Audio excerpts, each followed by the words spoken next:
out of Pittsburgh, rolling down that eastern seaboard. I got my diesel wound up and she's running like I never before. There's a speech on the head of all right. I don't see a cop in sight. 6 days on the road and I'm gonna make it home tonight. I got me 10 forward gears on a Georgia overdrive. I'm taking little white pills and my eyes are open wide. I just passed the chili and wine. I've been passing everything inside. 6 days on the road and I'm gonna make it home tonight. It seems like a month since I kissed my baby goodbye. I could have a lot of women, but I'm not like some of the guys. I could find one to hold me tight, but I can never make believe it's alright. 6 days on the road and I'm gonna make it home tonight.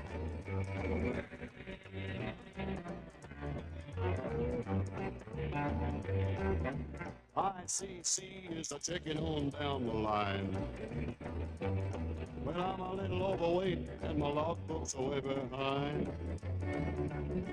But nothing bothers me tonight. I can dodge all the scales alright. 6 days on the road and I'm gonna make it home tonight. My rig's a little old, but that don't mean she's slow. There's a flame from her stack and that smoke's a blowing black as coal. My hometown's coming in sight. If you think I'm happy, you're right. 6 days on the road and I'm gonna make it home tonight. 6 days on the road and I'm gonna make it home tonight.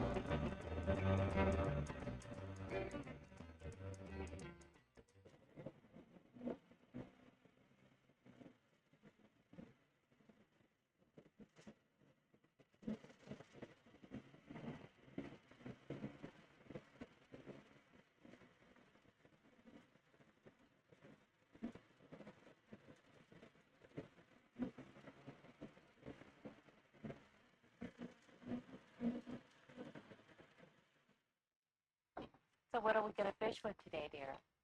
Well, here we are on June 18th in the middle of the Kookanusa Reservoir. Not too often that I get to take clients up here to this beautiful country, and as you can see from the background behind me, the spring grass is growing and the trees are rather green. Blue skies, big skies, Montana. Before we get going on this, halfway through the film, I'll probably interrupt myself to have Lynn show you how we cook these kokanee in her famous recipe. But that'll be a little bit later, so you women that are watching this, you can go out and get your pencil and paper and be ready for the famous kokanee fry. Demonstrate some of the equipment that we use. Number one, the most important thing to have is modern depth finder, fish finder. You can see my favorite is the LCR 400 Hummingbird. With this, we can detect where the schools are and the depth of the water that we have. Number one, you have to have a fairly steady, not steady, but healthy rod. We use the cowbells. As you can see, we use leaded line, these small cowbells. And along with this, we use the famous wedding ring. You can see.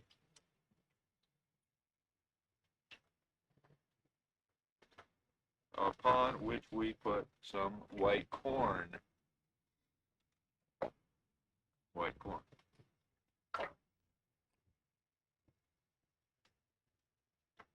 You know, it's kind of a strange not to have my favorite uncle here.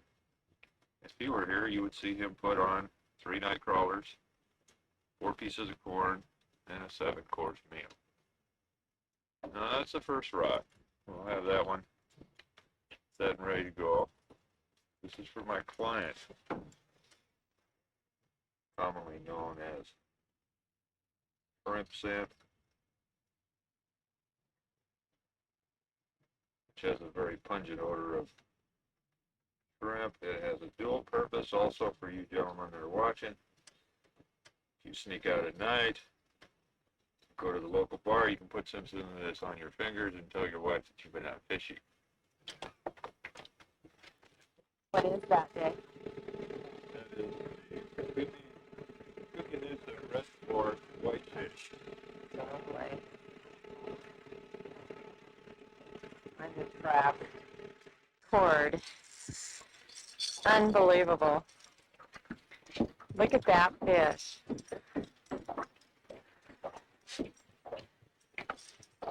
Nice fish. Ooh. Okay. Gonna do it again? Oh.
October 3rd, January 3rd. You can see on here, it's a cold son of a gun.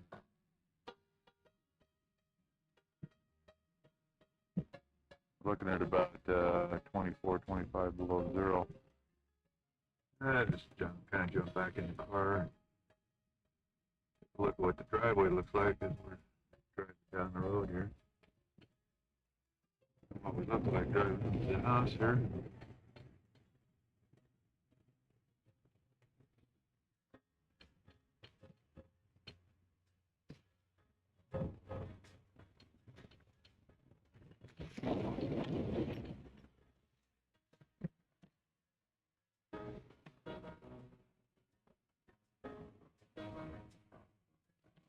There we are, back on track.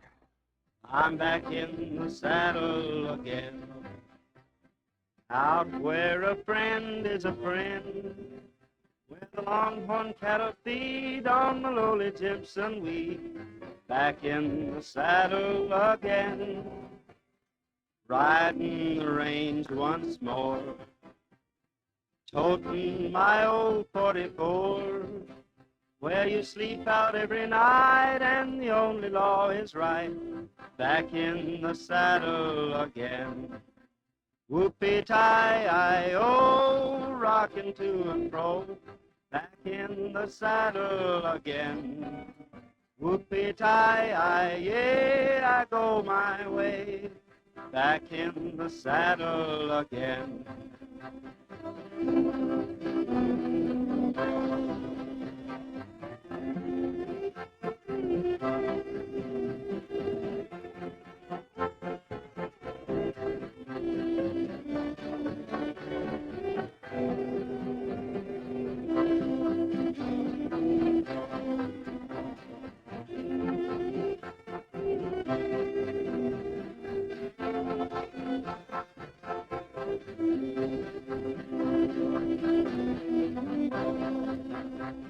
I'm back in the saddle again, out where a friend is a friend, where the longhorn cattle feed on the lonely Jimson weed. Back in the saddle again, riding the range once more, toting my old 44, where you sleep out every night and the only law is right.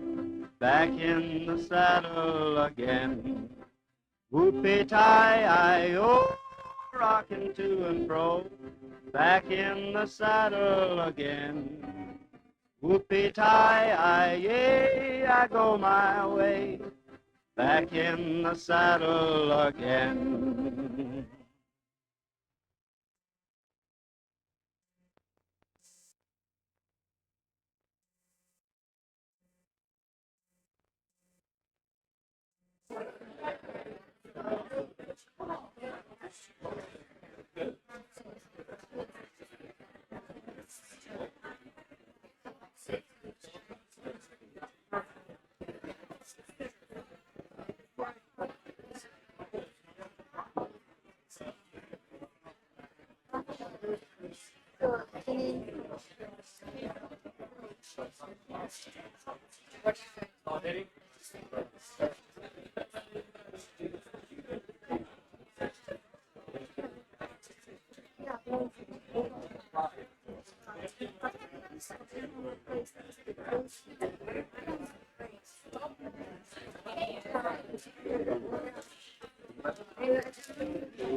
Very much so.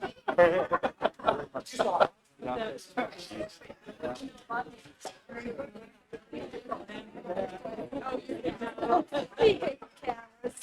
Sorry.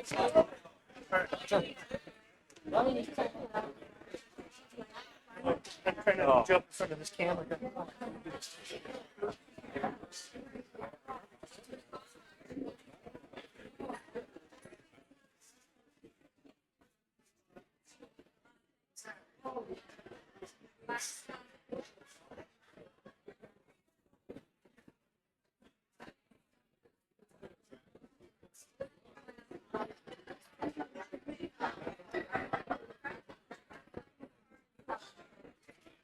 We had to sit at the table.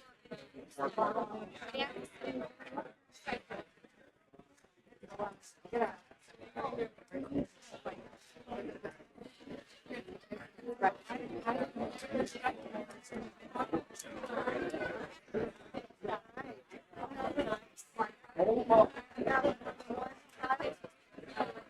Are you gonna play the tool game?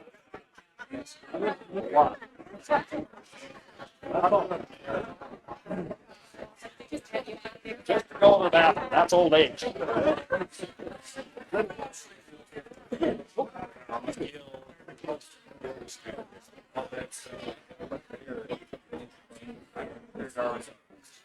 Josh.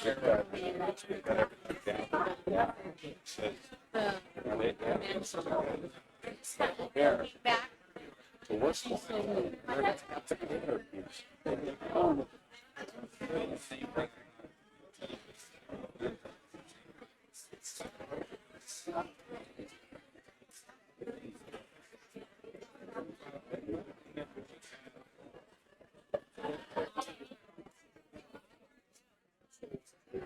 Just 'cause they were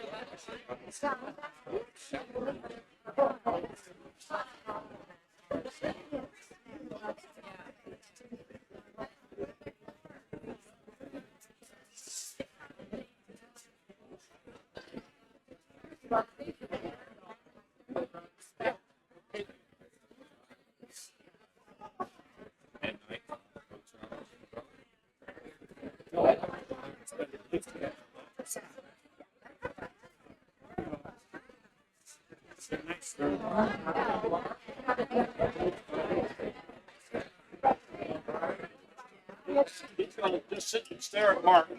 You like him?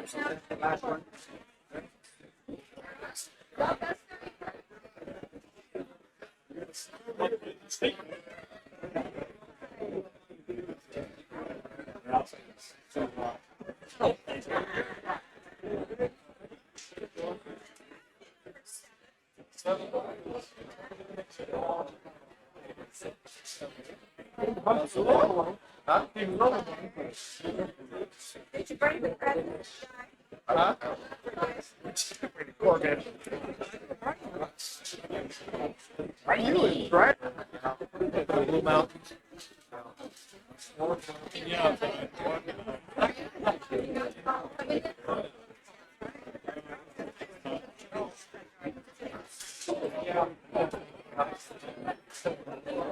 But that was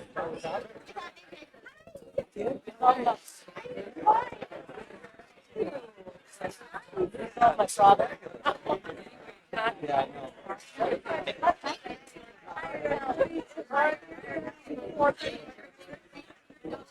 All right, thank you.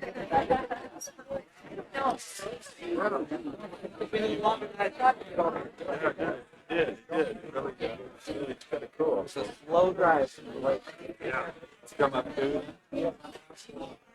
The brick here. Oh, okay. I got the railing is gone. Cool.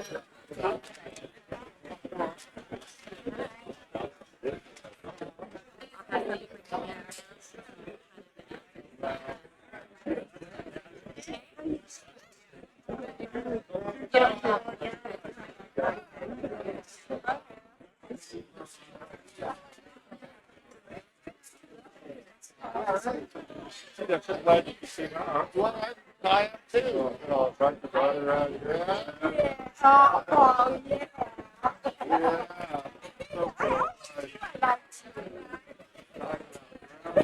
So cool.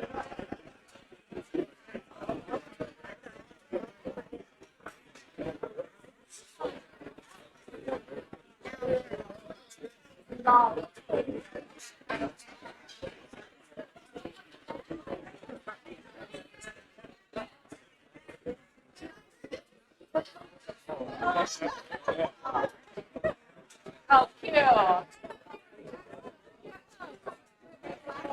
Yes.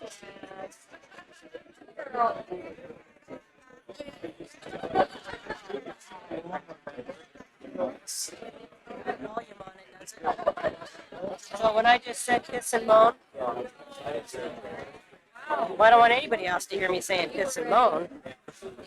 Good. Good to see you. How you? You drive? Are you going to say, where are you staying?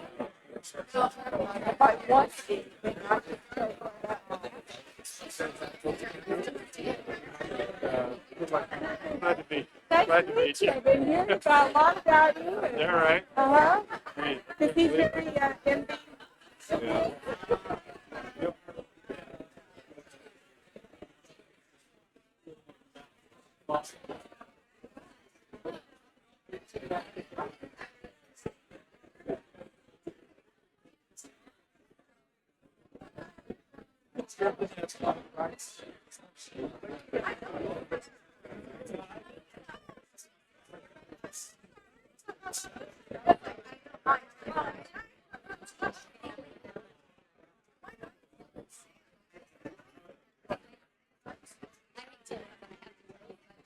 Yeah, we're heading over to get some food. Looks like you're standing right next to us.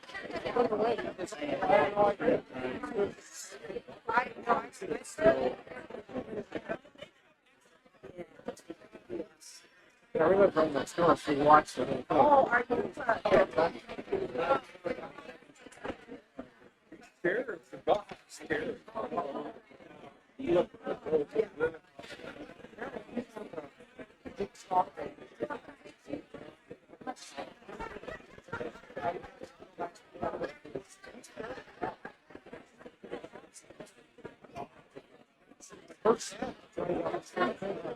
Hey, April 26th of May, and then you get another next in June. So. Hello.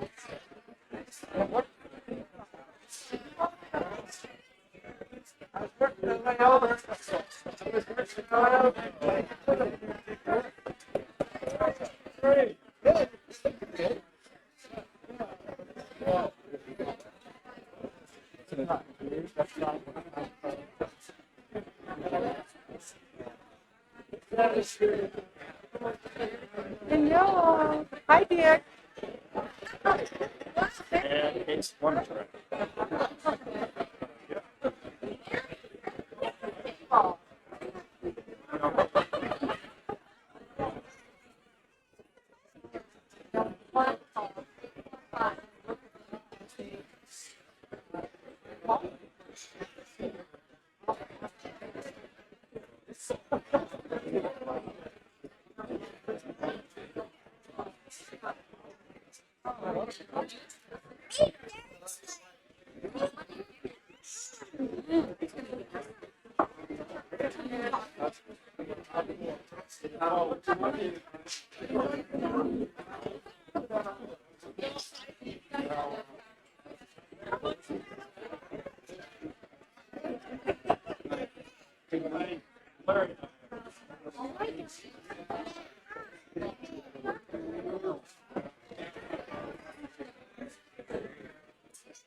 Let talk to us or something. Let us know if you'd like to sign.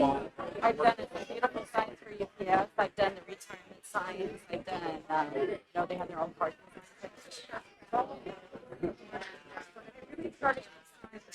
It is. Except nights. I really have a hard time with Well, that. that's because you're switching back and forth. Yeah. You were doing the same run on. You know, when I have to go to work at 8 o'clock on Sunday night, you know,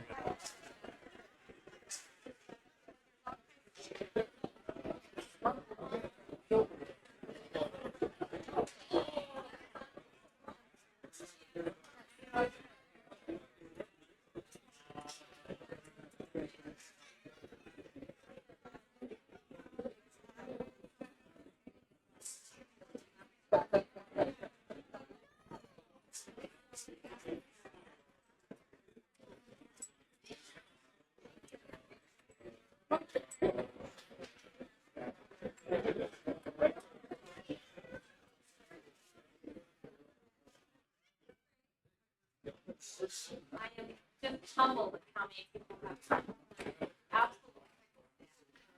2 years I thought about how fun it would be to have a great big huge party for Dick. And I couldn't think of having it anyplace else except our home if we could, because believe it or not, Dick says he doesn't like people and he says all these things. But he absolutely loves to share his home and have it here with us. Just absolutely humbled to have it here. It's just great. One of the things I like to do real quick is to introduce you to some of my family. And then I'm going to turn it over to people that really know how to talk. And I think you're going to have a really good time. First of all, Teresa. This is our eldest daughter, Teresa.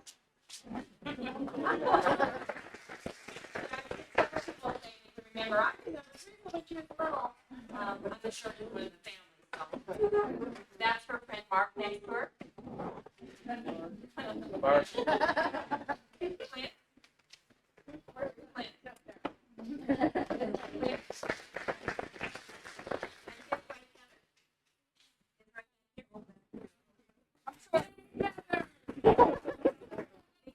Portland, and their daughter Jalen, all good grandkids here in a minute.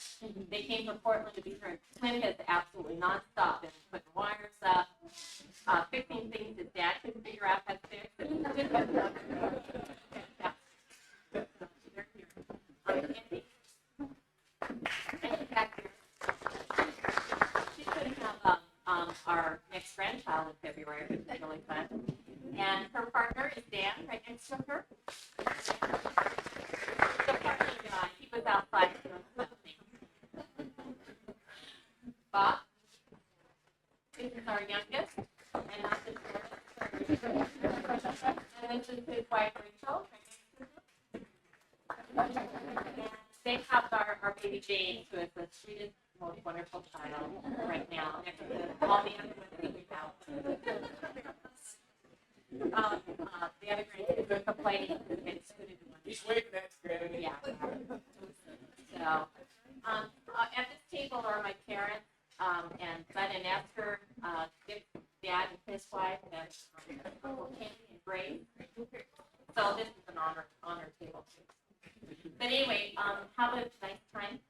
Help yourself to food, beverages, whatever. If we run out, we'll try to get more and help have it. I'm going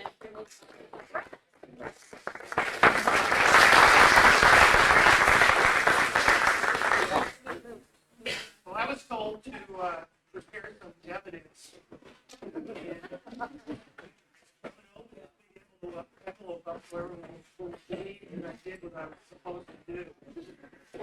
Not know that I was sitting in the morning and again trying to come up with some ideas. We're here today to honor Mr.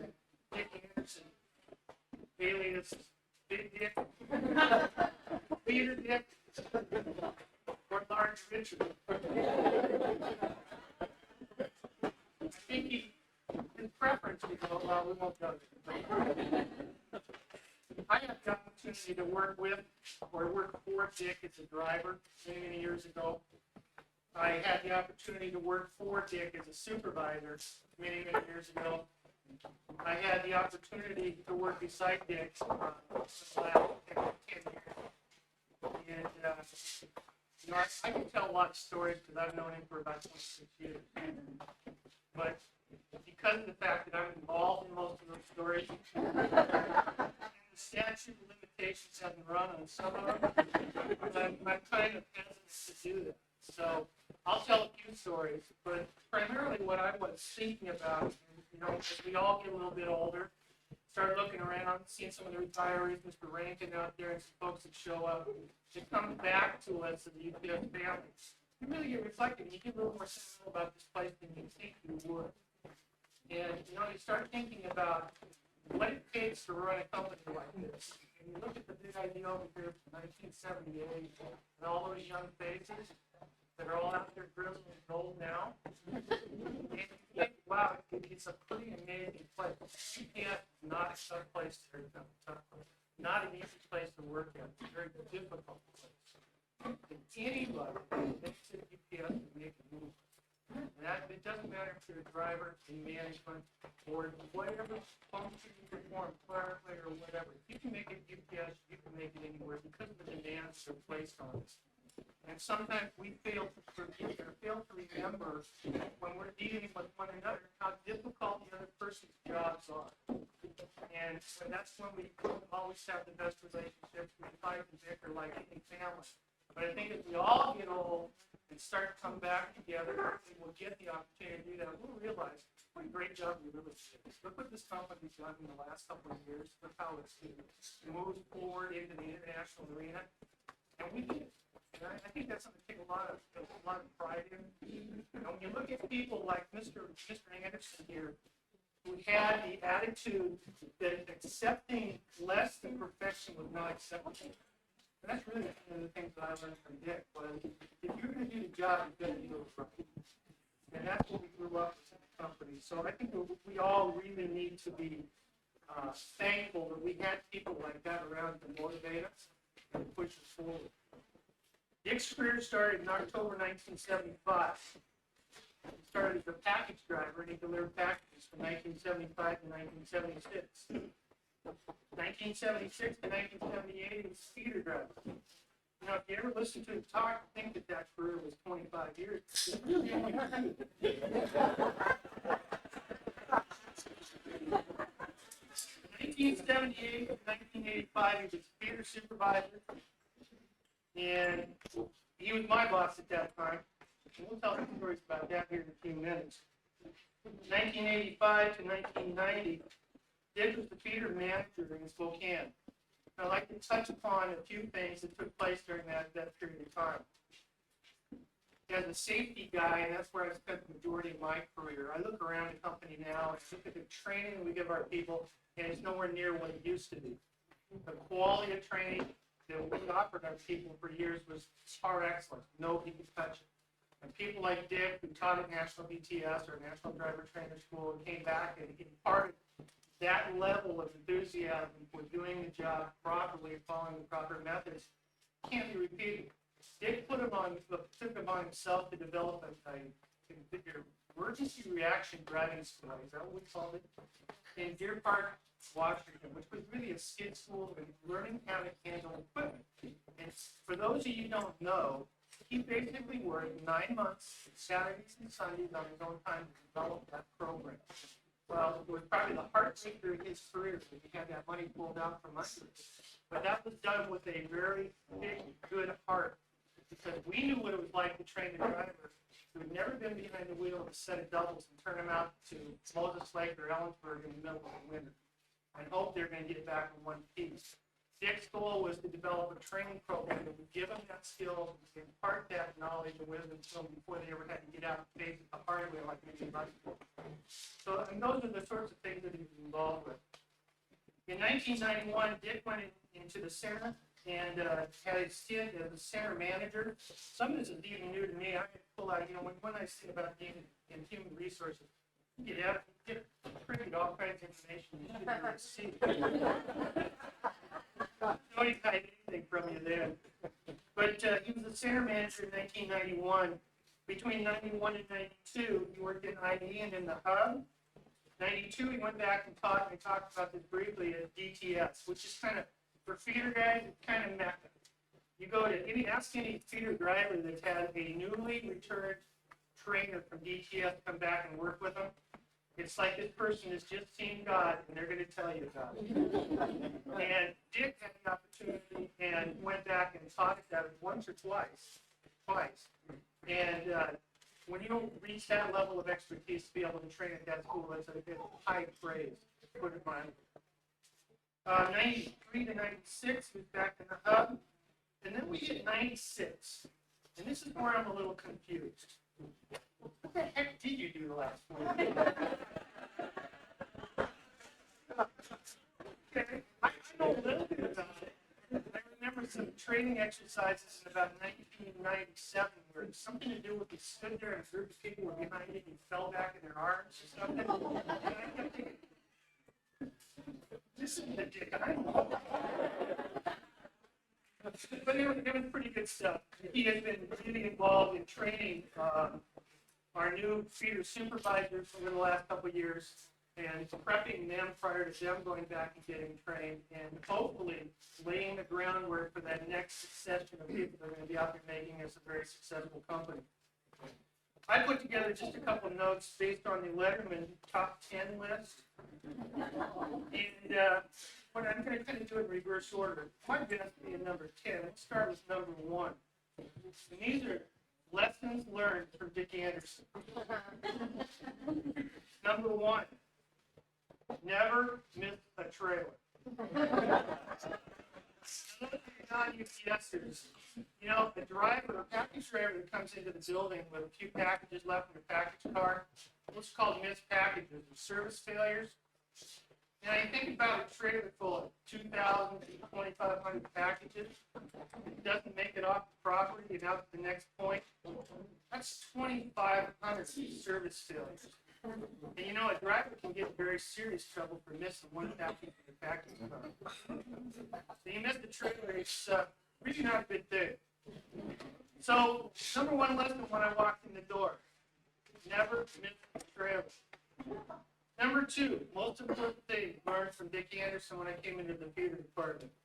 Never forget that Bob Gino is a day dispatcher's best friend.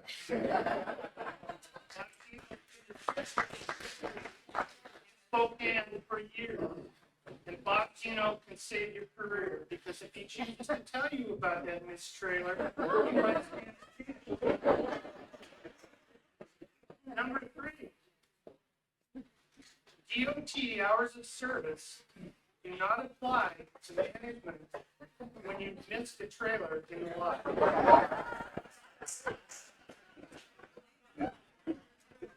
Number 4, never forget you can make it to Missoula or Hermiston, Oregon in half the allotted hours that are mandated by IP when you miss the trailer.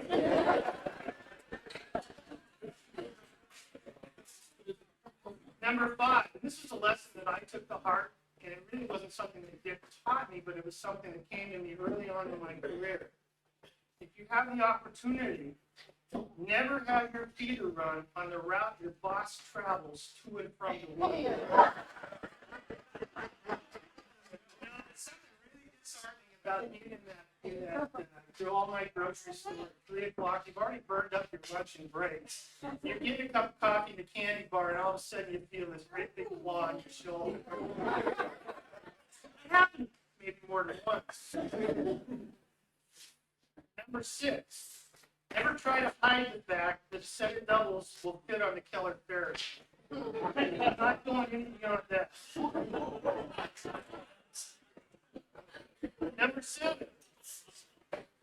Never forget how to sound pleasant and upbeat as you call feeder drivers on Friday afternoon to tell them that their run has been backed off 4 hours. Those of you that haven't been around a long time, those of you that have, remember what a big impact that had on our lives. Every Friday the train was late. Every Friday we were up at 4 o'clock checking on the train. Every Friday afternoon we were calling and talking to wives and saying, by the way, please tell your husband or spouse if you're not going to come to work. And it's a very difficult line to cross. Number 8, never forget that you promised management was going to be a piece of cake. And that, honest to God, it won't turn your ear, right? Number 9 and 10. He taught me and showed me and gave me good counsel and told me who to go to when I needed good advice.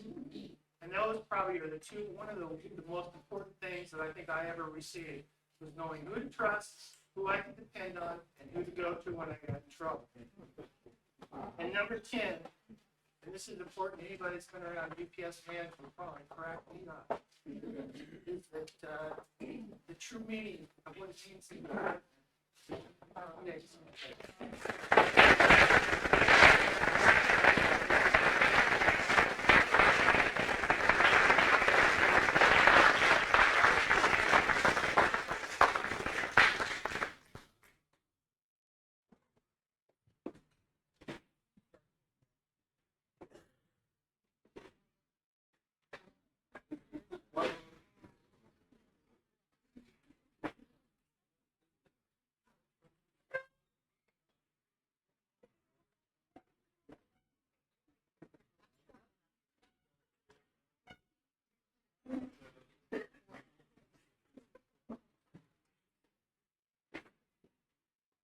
Thanks for that introduction, Brett.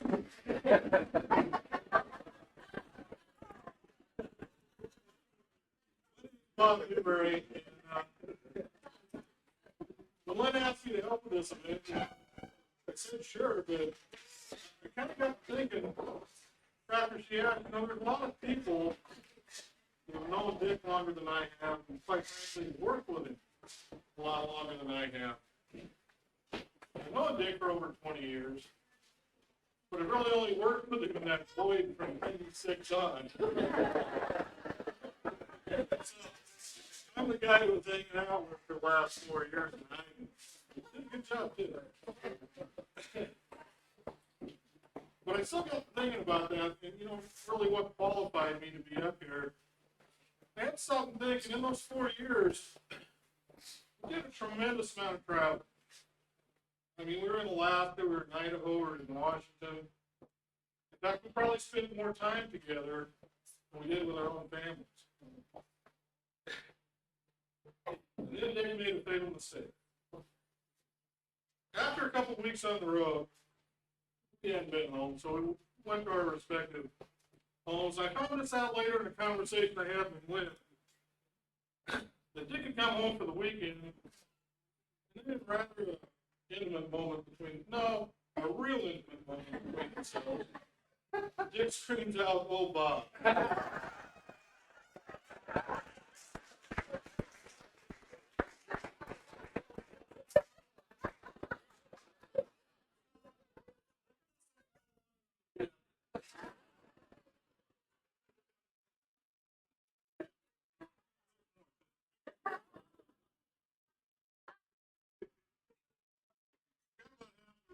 UPSers, but half the room with friends and relatives. And at this point, I kind of like to introduce a video that Lynn's put together.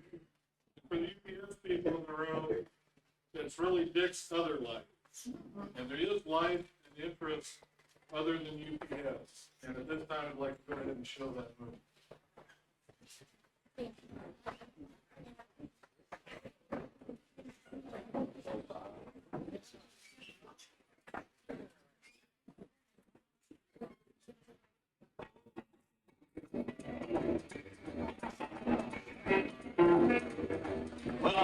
by the pitch start rolling down the street. And he's running like a little boy. The streets on the hill are alright. I don't see a cop in sight. 6 days on the road and I'm gonna make it home tonight. It's 4 years in the Georgia overdrive.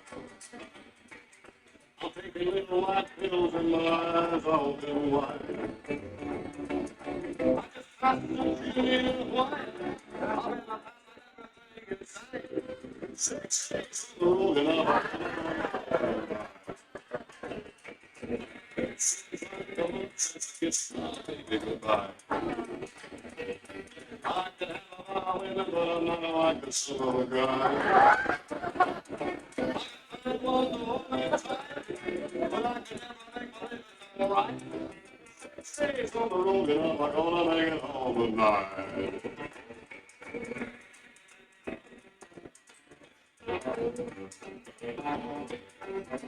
ICC is the taking on down the line. Well, I'm a little overweight and my law books are way behind. Another dollar treat at night. I can die from the street is alright. 6 days on the road and I'm gonna make it home tonight. I make a little old, but that don't mean she's slow. That's a blink from a second, that stuff's blowing black as coal. My hometown's gone inside. If you think I might be alright, 6 days on the road and I'm gonna make it home tonight. 6 days on the road and I'm gonna make it home tonight.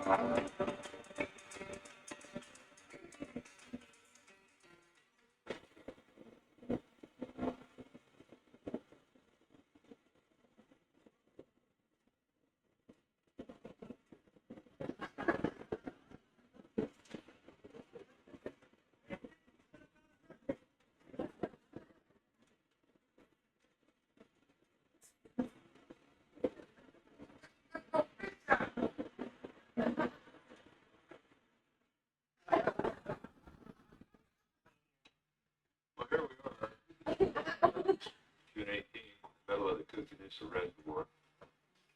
Not too often that I get to take clients up here to this beautiful country. And you can see the background behind me. Spring grass is growing, trees rather green, blue skies, big skies, Montana. Before we get going on this, halfway through the film, I'll probably interrupt myself to have Lynn show you how we cook these kokanee in her famous recipe. But that'll be a little bit later. So for you women that are watching this, go out and get your pencil and paper. Be ready for the finish. Demonstrate some of the equipment that we use. Number one, the most important thing we have is the modern jet line, fish line. Usually my favorite is the LCR 400. Where the schools are in the desert. Number one, you have to have a fairly steady, not steady, but healthy rod. We use the cowbell. Now you can see we use lady line, small cowbell. Along with this, we use the famous wedding ring. You can see.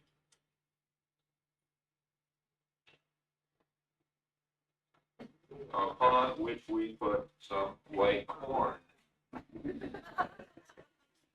White corn.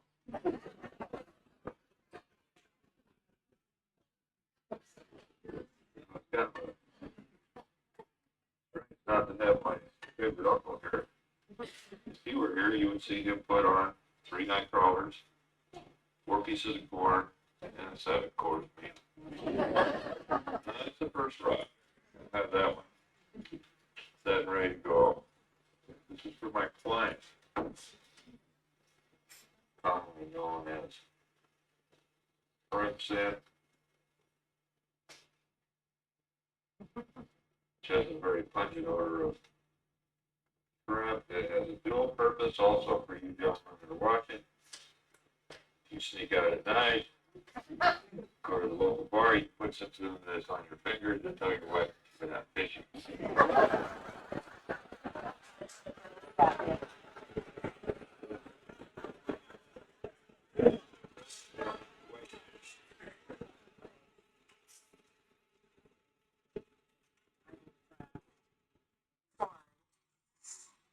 Unbelievable. Look at that fish.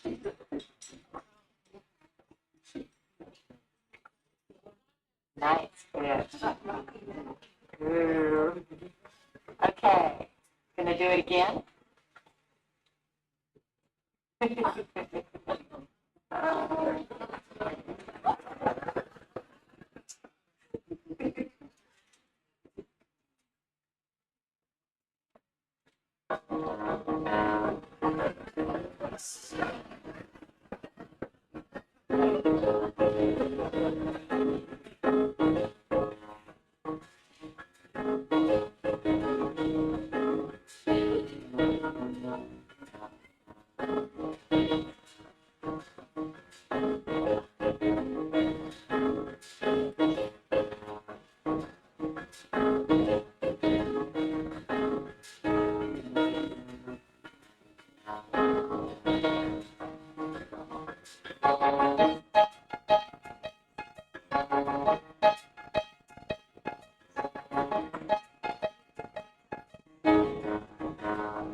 October 3rd, excuse me, on January 3rd.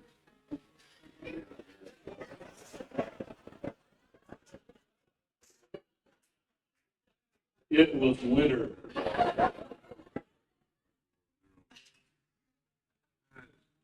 Go back in the car. Look at what the driveway looks like. Drive down the road here. What it look like driving on here.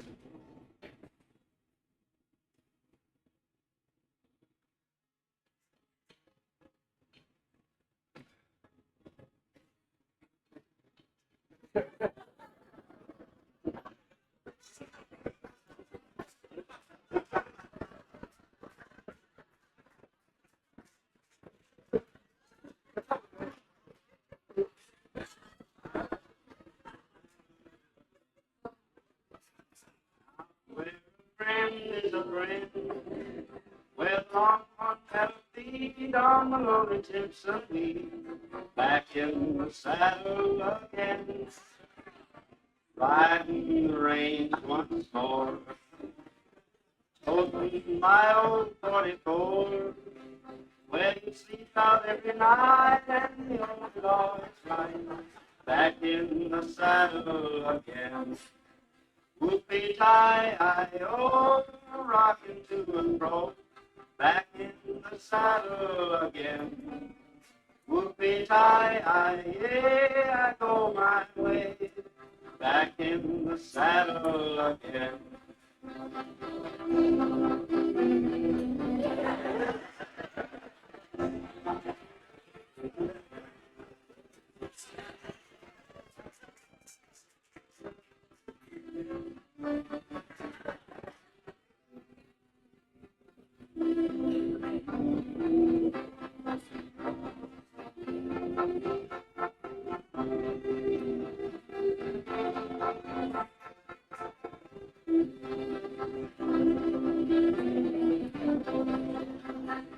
I'm back in the saddle again.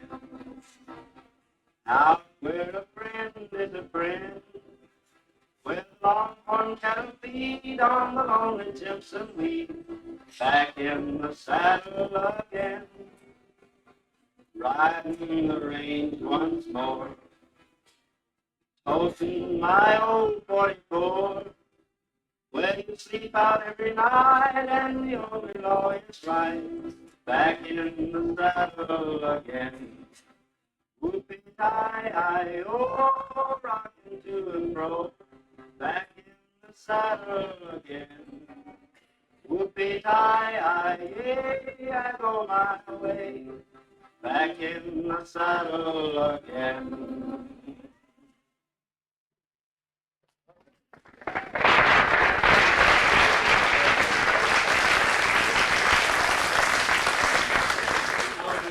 Tell the truth here. I think that little suit in the driveway.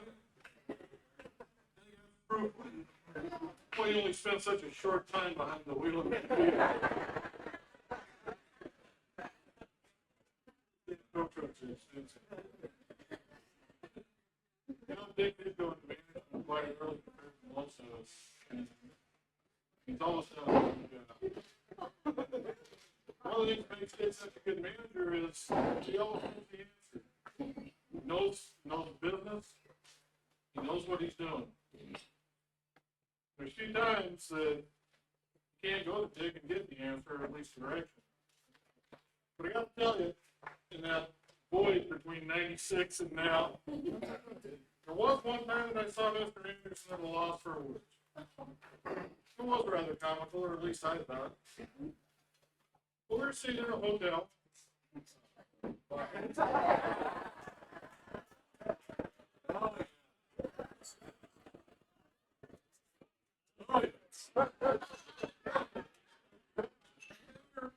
were working late, so we were working in the hotel room. And we got done with our work and think about the hotel room, and as he left, I noticed just about 10 yards away was the vending units, and there was two very distinguished businessmen sitting there getting a pop ice, etc. And just as they walked by him, I stepped out in the hall and I said, well, if you just want to be that way, just go ahead and leave. What else?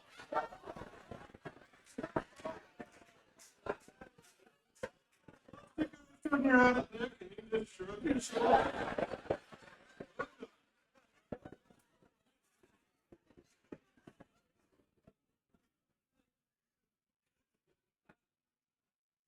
I'd like to do it this time. There's hopefully there's some other stories out there in the crowd that caught Dick at his finer moments.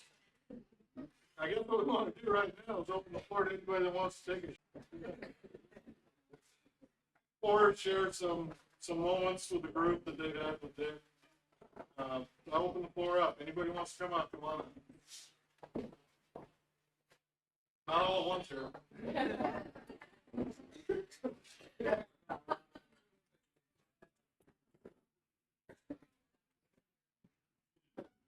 Well, for those who don't know me, I'm his younger brother. Everybody's kind of shy in my family except me. That's why they called me the black sheep when I left Spokane and moved to Idaho to be a ski bum. Dad says, go to school and be somebody. Be like your brother. I don't think so.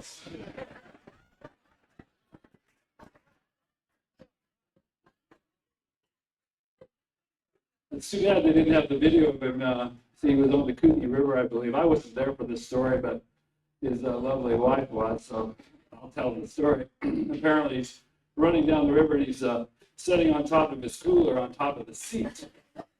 Like he isn't tall enough to see where the hell he's going. So he hits a little rapid, and boom, he's gone. He forgets to teach Lynn how to run the boat. Luckily, he didn't die. He didn't die and those kinds of things. He had his hip boots on. Wasn't his time to go. I took him up to the Bow River here this year. It's the first time that we've got to fish together. I don't get to Spokane very often, although it's so far to Sandpoint. So he calls up and says, let's go fishing. And so I said, yeah, I'll take you on a fishing trip. And I said, it's all expenses paid on me, guided, don't bring anything. So he shows up, he's got his rod cases, he's got a cooler, he's got all this crap. I'm going, leave it home, come on, this is the guided trip from your brother. So I take him to the Bow River, and we're floating down the river, and he's done some fly fishing. I've spent the last 40 years of my life doing it. So I tell him he's going to catch the biggest fish he's ever caught in his life on a fly. He's going, yeah, right. I've heard this shit before. So we're going down the river, and I said, okay, now put it on the bank. There's fish right there. You know, it's like he's hitting the weeds in the back, and the flies over here. The fish don't even have a chance of seeing this thing. So after about a half an hour, I said, give me that damn thing. Boom, fish. Biggest fish he's seen in a long time. I said, that's how you do it. So I give it back to him, put him on another fish. There's the trees and the bush. Going, come on. So finally he hooks this great big fish. He lands this thing and he's just like a kid in a candy store. I've never seen a guy so stoked. It was pretty cool. It was a lot of fun. He's going, how did you learn how to do all this stuff? Know everything about all these bugs and insects. I go, well, I spent the last 30 years of my life messing around in the woods, fishing and hunting, and you've been working. So now my job is trying to convince him to hire me as a gilly. I know all the places, I know where to go, I know how to do it all, so when you're ready, I'm available. Thanks for being the best brother.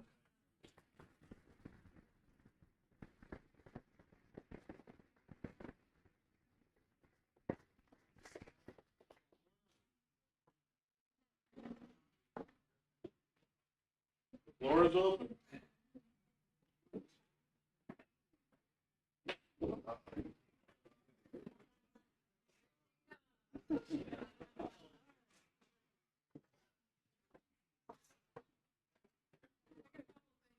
do, but I'm gonna say this for a little bit, we have somebody else with a message. My first memory of Dick Anderson by Gail Wilson. My first memory of Dick Anderson in the flesh. Well, no, let me back up for a second. I used to hear stories from Brett. He was a feeder driver in the center I came from. I'd hear about Big Bad Dick. Now, we won't go into the kind of things and stories that I heard about, but then when Brett moved on to management, I decided, well, I kind of want to learn this job. So I kind of stood up and said, I want to take his run. Well, that was not necessarily good news for Dick. He had his female feeder driver. He did not need a second. One female driving these trucks was enough. But I have to say, poor Chuck Salem asked me, or had to train me in February in the middle of some of the worst snowstorms we had that year. Now, I give Chuck so much credit because he had to be scared spitless to take me out there and train me in this stuff. And there was a point where Chuck said, you know, she's never going to make it, Dick. She can't back up. So this was the second time. Dick comes out, he's standing there in front of the hub, and I'm trying to back up a single, and he's there to decide if I'm gone or not. And I watched in my mirrors, and I fought with the thing, and I backed up. I could back up 4 straight. And I backed the thing up, and I looked back, and he just said something to Chuck and walked back in, and that was it. He supported me. He was there. He said, she'll be fine. Just leave her alone, she'll be fine. So that's the second big thing in my memory that I remember, Dick. The third thing I remember was one morning at the jackknife in the trailer on the black ice, coming in, and I got to tell you, no matter how tough you are, it's still scary to stiffness. Coming in, and I still got to run from Seattle to Caldwell. Him handed me something out, paperwork or whatever, and saying, Gail, there's your tractor, there's your trailer, the roads are fine, you can do 55, get out of here. I want to do 35.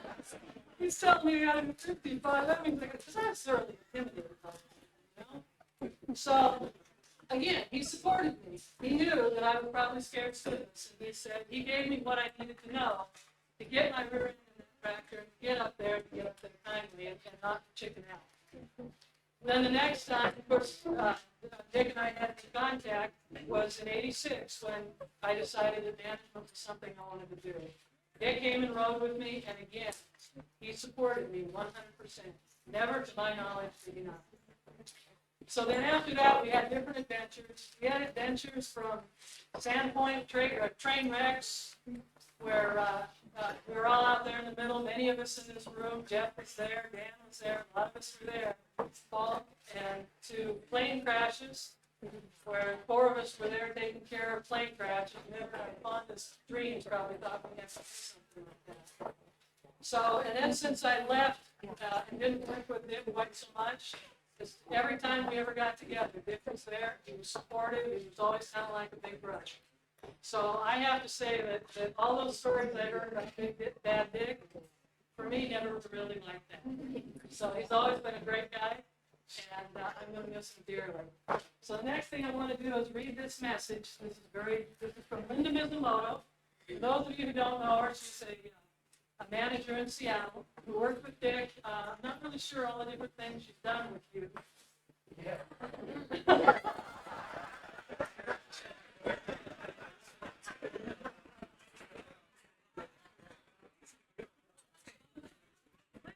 Quite personality. She's quite a spitfire.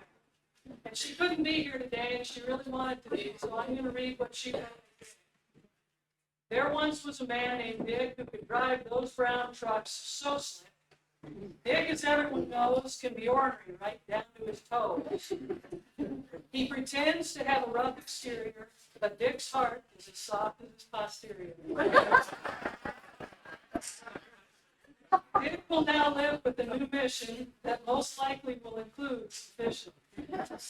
He will load his car and pack his gear, a bag of ice and maybe some beer. It's off to the mountains or the lake, or if Dick prefers, he can bake a cake. It's a time for Dick to pick up and choose whatever he'd like to do.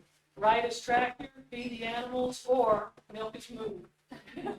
It's a good thing that Lynn is as patient as a saint, because living with Dick could make most faint. He is leaving the big brown and getting out of town. Dick, thanks for your friendship and all of the good times. It's getting very difficult to make everything right. Because I work for Gene, I had to keep this clean. We're all wishing, like Dick, we could go fishing. Wishing you and Lynn much happiness and health in your retirement. Linda, miss your friend always, Linda.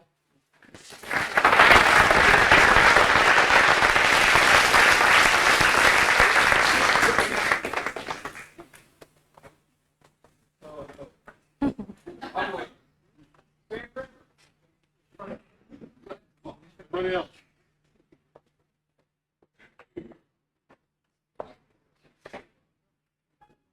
Please, water. I'll be clean, I'll be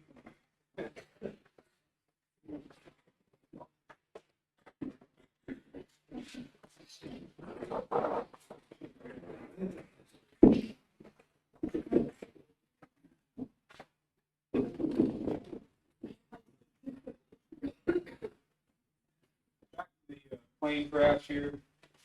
Dick was all business. One of the things I want to know, the headline for UPS airplane crashes. And I know Scott Pay was telling me here a while back that Scott came out with a mechanic's uniform on, and Dick seen a UPS emblem on there, so he stuck a bunch of duct tape over the UPS emblem. You can know the headline for UPS airplane.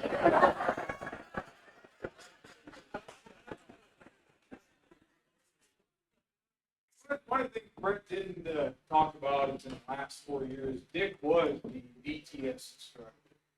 I don't know how many people have been in DTS, but the old DTS was tough, and the new DTS was tough. It used to be Louis Elbert back there. We had kind of behind the scenes, Dick's nickname was Louis Anderson. So, but, people at DTS, they didn't know really what to think of Dick. And I know when I got back to DTS, the first thing he told me is, as far as I know, I don't know you, you're on your own. And he was all business. So he put everything, he put 110% in everything he did. And he's very proud of what he did. And, I'll tell you, I worked with Dick pretty much my whole UPS career on and off. I'll tell you, he's kind of my financial advisor too, by the way. Full behind the scene, but anybody that's known Dick, it's always, hey, come in here and pull your door a second. But congratulations, Dick, you deserve it. So.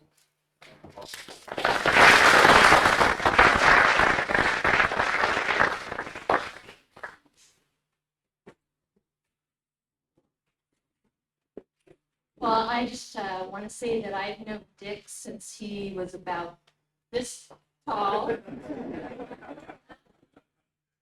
that's like 40 some years. I'm the daughter of his favorite uncle, and I know he would have wished he was here. And I know he's always really proud of you, and he would have been even prouder and stuck closer to you had he known you would accumulate so many nice things.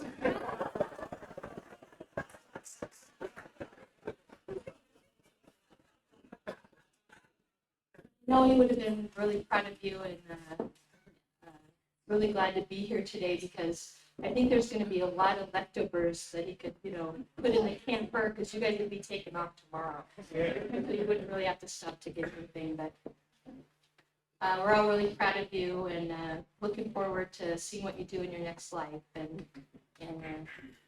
good luck, and I love you very much.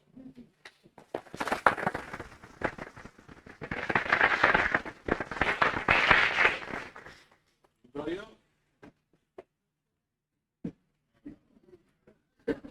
This could take a while. This will be short and sweet. There's two things that I want to remind Dick about. I had a rare opportunity in November of 98 or 99 that we had the work on the WTO, that disaster in Seattle. And I sucked Dick and Lynn into coming over to Seattle for the better part of, 2 months. And they gave, just like they do at UPS, they gave 110% every single day to try and make that disaster something worthwhile. And a lot of things that went on behind the scenes that nobody will ever know about except for the few people that actually had to work it will never appreciate the amount of work that both Dick and Lynn gave to that whole endeavor, even though it was a total disaster. But then there was another time that Bob and Dick and Bob's son Nick we were all up in Alaska. We had an extended business trip. We turned it into a week's fishing, and we had the opportunity to go down and fish on the Kenai. And Bob and I weren't having so much luck. And Dick wasn't having a whole lot of luck either until Bob and I got out of the river. And Dick was catching fish left and right, and we left, and we came back, and he's got about 25 reds sitting on the bank. And we get back in the river, and he can't catch anything, and he keeps trying to get me to come out and stand where he's standing. Well, his hip waders are like up here. Come out into the river a little deeper. Come on out of here. I don't think so, Dick. Well, got down to the last day, and Dick and I Bob and Nick pretty much giving up fishing. And I'm standing in the river, and it's raining, and we're out and back, and I'm catching nothing. So I come on, Dick, let's get the hell out of here. We're done with this stuff. He goes, one more cast, one more fish. Yeah. So he gets his fishing pole ready, gets the line ready, boom, throws it out, boom, and he hits. And he got it back in, he landed it, and he goes, this one's going back to the fishing guys.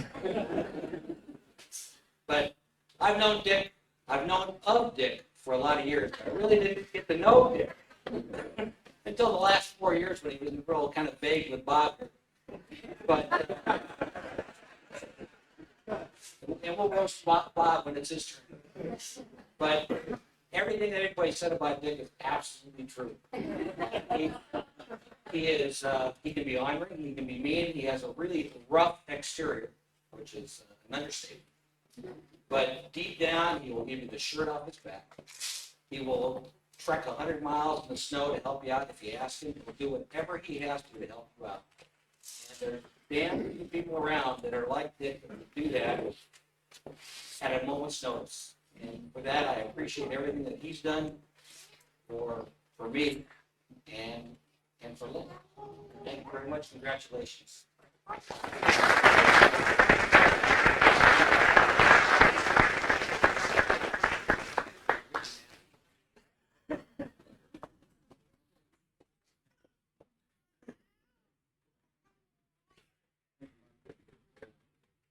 Hi, for those of you who don't know me, my name is Steve Anderson, Dick's illegitimate son.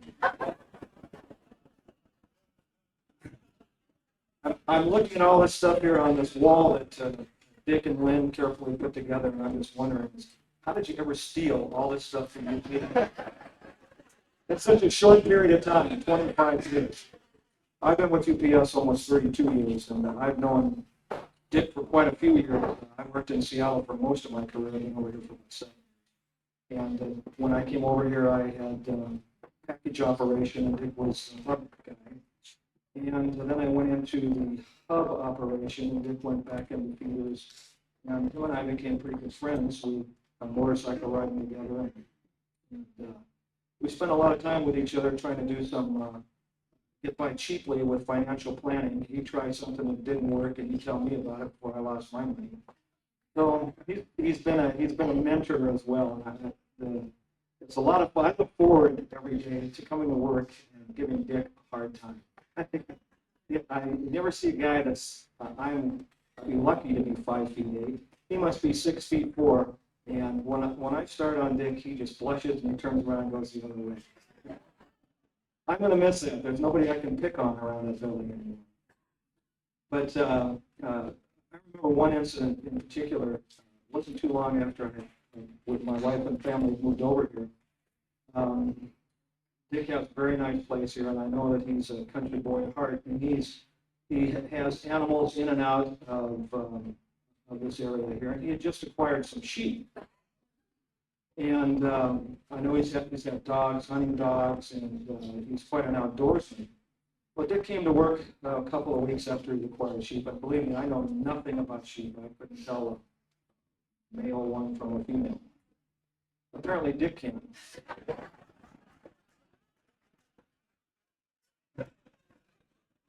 He came to work one day and he was limping, which it's not unusual for Dick. I mean, for a guy he's an active guy for somebody who's pushing 70 years old. That's 60? 60 years old. And he came to work limping, and I asked him, I said, gee, Dick, what's the problem? He has legs, and he's got these bruises all over his shins and the top of his ankles and everything. And he says, geez, he says, I just got the crap beat out of me last night. I said, well, what's the matter? And he says, well, I think I can solve this problem. When I solve it, I'll come back and tell you what I did. A couple of weeks went by, and Dick would come in limping again and limping again. And I was out of town for a while. When I came back, Dick was fine, had this big grin on his face. And I said, well, you must have solved the problem. He said, well, yeah, I did. He said, I'm pretty proud of myself. He said that he wore out 2 or 3 pair of big rubber boots, and when he was farming the sheep there, he took the sheep, and he said that the smartest thing I think I ever did was take the sheep up to this big rock up here, blindfolded the sheep, and then took the blindfold off, and the sheep looking down was scared to death, so the sheep kept backing up. And that's why Dick had this big grin on his face. And not being a farmer or a country boy, it didn't mean a thing to me. I don't know. Well, anyway, Dick, I'd just like to congratulate you for 25 years at UPS. And we will be missed. It's a lot of fun to have you here.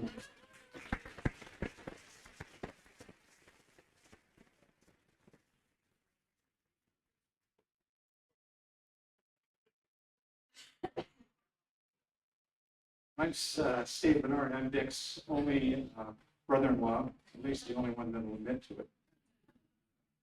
So I've known Dick almost 40 years. And I'm really up here to it kind of feels like UPS people are been picked on, but I want you to know that he did the same thing to his relatives. I've got a great story that really hits home. I'm married to Dick's sister, Connie. We had 3 kids.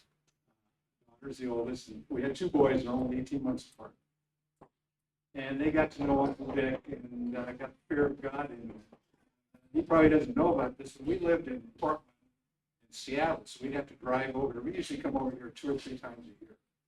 Well, any of you who have raised kids, especially boys who are probably a little more active than normal boys, they get in the back seat and start playing grab ass and just raising all kinds of ruckus. And I try everything to try and calm them down, short of stopping the car in the freeway and holding them out and stringing them up on a guardrail. But that wouldn't work. So all I had to do was tell them one thing, and these kids would quiet down.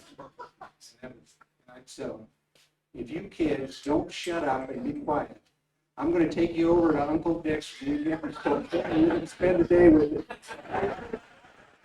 Turn around. Oh, Dad, no, not Uncle Dick. Shut up. I'll be quiet. So, now one of them is, they're 127 and he's about 6'2", 220 pounds, and the other one's 6'5". And I told him after the bicycle accident, they ought to really come over and see Uncle Dick. It's been about 12 years, and I think they could beat him now. So, congratulations on retirement, and I'm looking forward to doing more with you now that we're living here.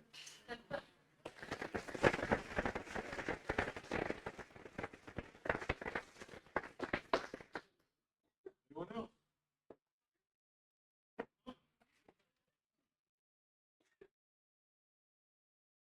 Starting, and I'm Dick's sister-in-law, I'm Lynn's sister-in-law, her brother's my husband.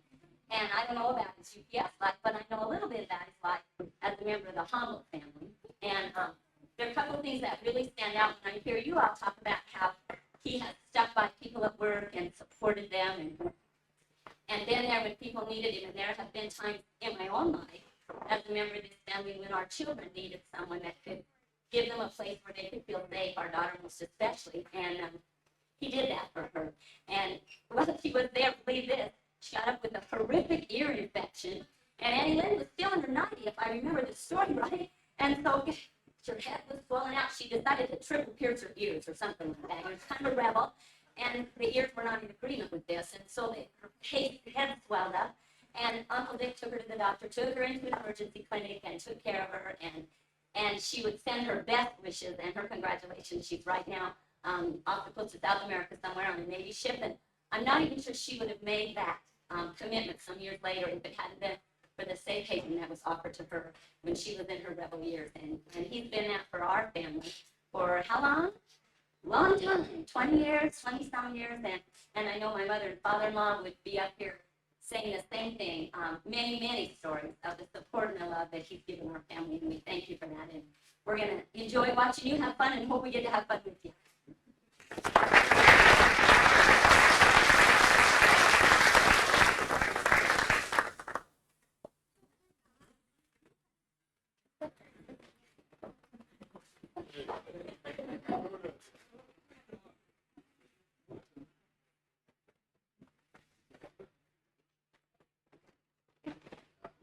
I'm amazed too. I didn't know you had anything to Don't tell me.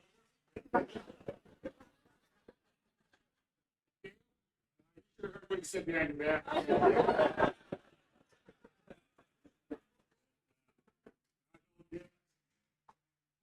came to Spokane in 1976. About that same year. Known him a long time, seen him move from job to job and got to where he is now. There's some things I can tell about that, but only a couple that I really want to know. One is, I got to know is, Gail, when he trained you to drive Peter, did he have to put your hand on the gear shift and he put his hand on top of yours? I asked the guy, none of the guys ever did that with him. I'll put mine on top of yours.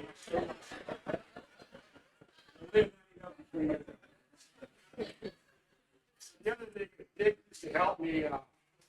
I was in HR, personnel for a while. Dick was a real safety guy. You know, if you look at all these, some of these plaques about skid schools and things like that, he was, you know, a GPS safety person. So he would come in and help me do what we call orientation. He would give the safety portion of it. And, you know, he would talk to all these new people, female, males, you know, he talked to them all. One thing I remember about Dick is he's into skidding. He's into skid school and slippery roads and things like that. And he always talked to me and he'd tell these people that when it gets slick out there, you're driving a UPS vehicle, it's slicker than snot on a door, or hot snot on a doorknob. So Dick, here we go. I'm not using hot snot.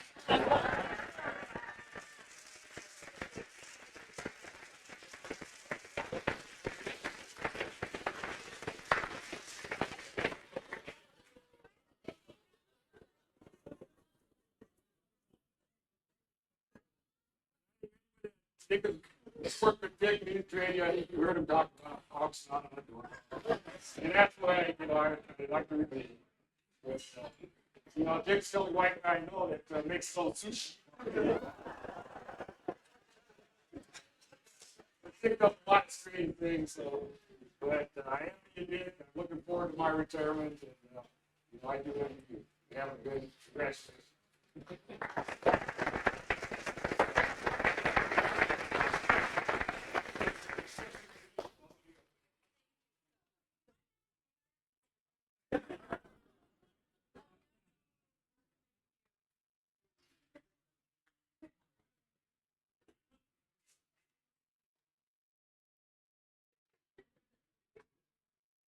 Well, Dick, that kind of explains now why I left Colville and all the people back up. That makes sense. I'm kind of here to talk, I've known Dick for since I've been at UPS. They're right, everything they say about me, that's right. Yeah, a lot. They're sick to me. That way. But the guys in Colville really want me to tell him what a great guy he is too, and he's known us there a lot. They showed him what a real elk and a moose and deer look like. They told me for that having a pretty hard time. They always had to butcher their cows when they come full term. They taught him how to do that. The cows are making it, they're getting more money for it. And the other thing they did is this is really kind of a deep thing. This is what they wanted done, so I did this to them. They came up with this idea for Dick. This is the pillow that they had made. And that was actually like me gave my wife a picture was, and my wife put it into a pillow. And it said UPS, it's got Dick Anderson on the side, 1975 to 2000. And then they thought about Dick when he retired, he took a little farm in the back here. Just want to let you know, Dick, that you go look at this pillow, if there's anything on your farm that isn't on here, you probably shouldn't go up and touch it. By the way, there's some sheep on here. Said that, after you get retired, in about an hour after the yard, you're going to go up here, you get the air running. The air here go. And then on this side here, if you can't sleep, you start counting sheep. Now, we didn't put too many on there because you can't count them. So anyway, they all want to say congratulations to Earl and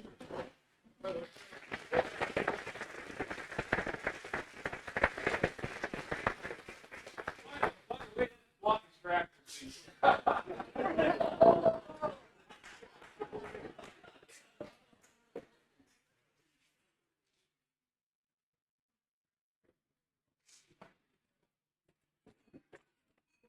There's a lot of people here that have been sharing fishing stories.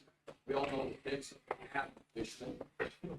But me and my uncle were just talking in the back, and I thought it would be proper to come up and give an unsuccessful fishing story. We went down to Clarkson one year, and we were still at fishing. My uncle had his friend's boat down there, and Dick was using Granddad's boat. And Dick got up at the crack of dawn and went out, hit the water, and I think he came back with one fish. Him and some other person that we won't mention names. But me and my uncle, we sat around and farted around the house for a while and ate breakfast and hit the water about 9 o'clock in the morning.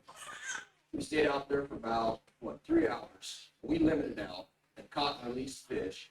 And Dick followed behind us trying to catch. Couldn't figure out what we were doing. He tried to match the speed, tried to match the lures. He just couldn't do it. But he stayed out there all day. Froze his butt off for one fish. And we came home with a bunch of them and had a heater in our coat.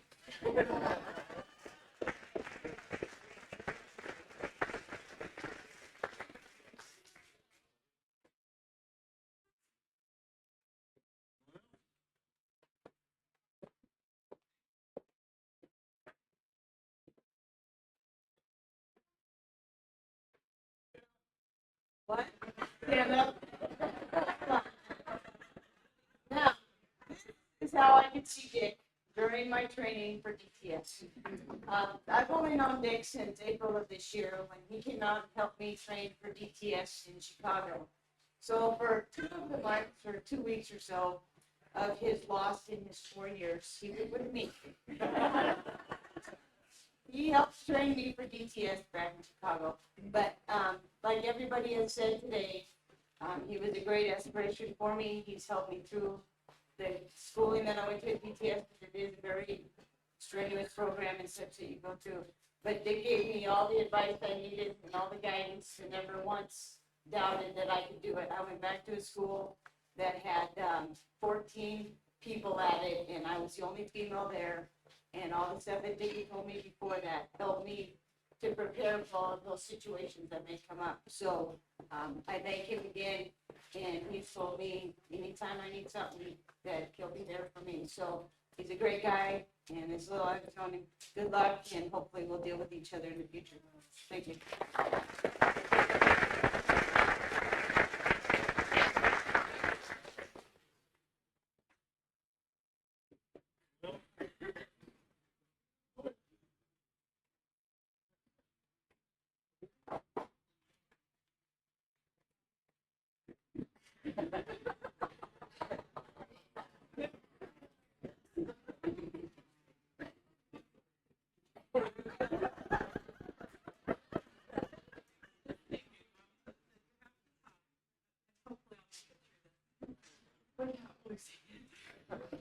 Calling yesterday, we're so happy to cried then. I am its eldest daughter, Teresa. And for months I've been thinking about this. I do talk, and like say, thinking of words, kind of key words, synonymous words. And the first thing that I thought of was homework, red pens. Not a day went by that we didn't have our homework out. Dad came home from work and grabbed the red pen. Hours of work gone to waste with the red pen. We had to redo it because he is such a perfectionist, and he wanted his children to be perfectionists. I was talking to Denise and KJ earlier, and another word that I thought of was wood cutting. Ouch. That's kind of fun.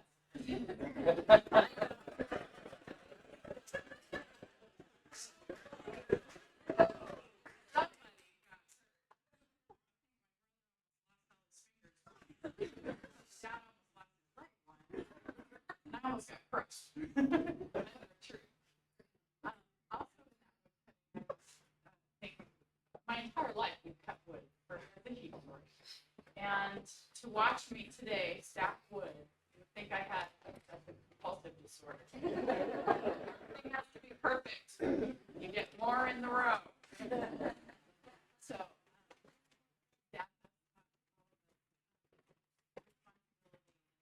citizenship, and we're just so proud of him. And now I help stuff. Thanks, Dad.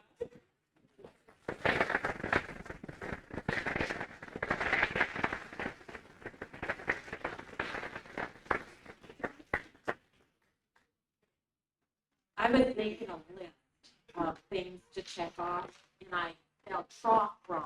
And I got up the next morning, he crossed it out, because it spelled correctly.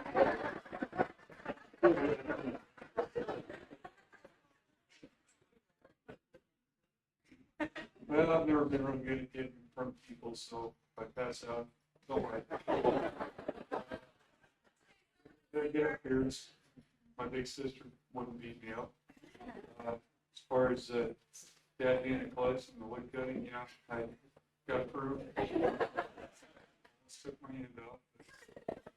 Water under the bridge. Keywords, yeah, there's a lot of keywords, a lot of sayings that I picked up over the years. One of them is phrase, are you going to be part of the flock all your life, or do you want to be a leader of the herd?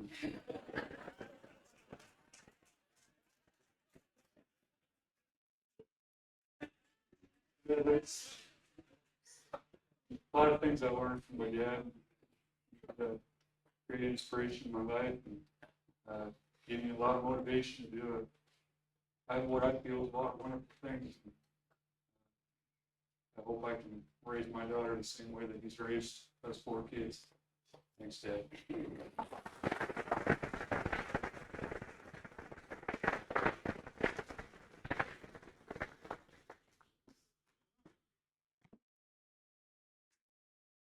You know, most of the people have gotten up here in anywhere from a few months to 20 years. We actually have a gentleman in the crowd that has known him for close to 60 years. In fact, he's ultimately responsible for all this. So at this time, I'd like to introduce Dick's dad, Mr. Anderson.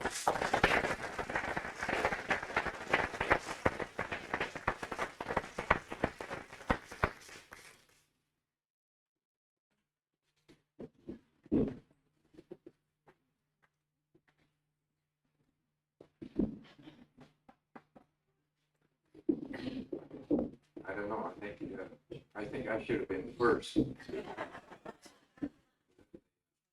That's good. After the rest of this, I feel like I'm got a thing I'd like to clear up. I believe that I can think about it.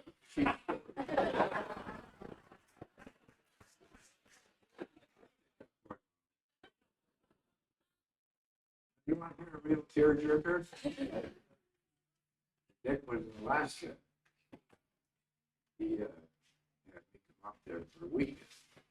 He was doing his job. He was off on the weekend. He said, Dad, would you like to talk? And I would be okay and then how soon can we do it? So he got me thinking. I went up there. And we also with him on the Kenai River. And leaving the rest of the story go, you're not going to believe it. I'm the only guy in Alaska that did not catch a fish.